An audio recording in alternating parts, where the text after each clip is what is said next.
a place where creativity sleeps. There is a place within you that is rarely visited. It doesn't appear on maps.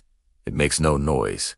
It doesn't demand attention. Yet it is there that the ideas capable of changing lives are born. That place is your inner creativity.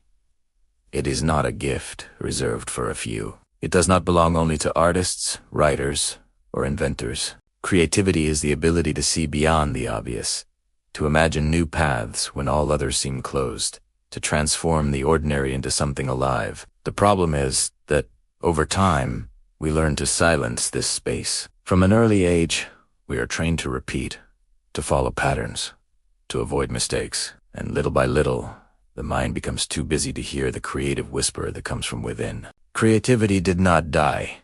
It simply fell asleep, and everything that sleeps can awaken. Creativity awakens when you allow yourself to be curious again, when you look at the world as if for the first time, when you ask questions without worrying about having immediate answers. It emerges in moments of silence, not in excess noise. That is why slowing down is a creative act. Taking a deep breath is a creative act. Looking inward without judgment is a creative act.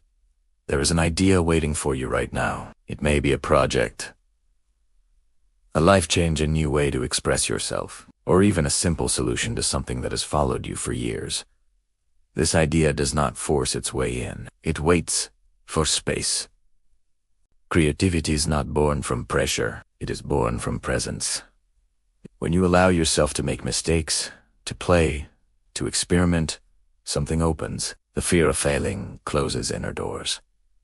The freedom to try creates universes. You do not need more time. You need more permission. Permission to think differently. Permission to start small. Permission to not please everyone. Permission to listen to your intuition, even when it does not make logical sense. Inner creativity does not speak loudly. It speaks through images, sensations, subtle impulses. Sometimes it is just an inexplicable desire to change something. Other times, it is a discomfort that refuses to go away. Pay attention to these signals.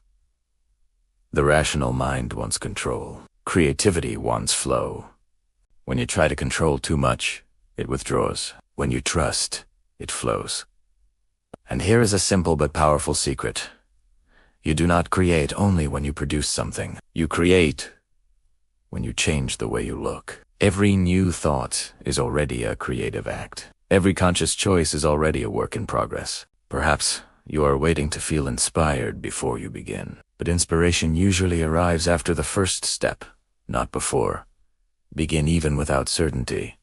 Begin even without applause. Begin even with fear. Fear is not a sign of incapacity. It is a sign that you are approaching something real.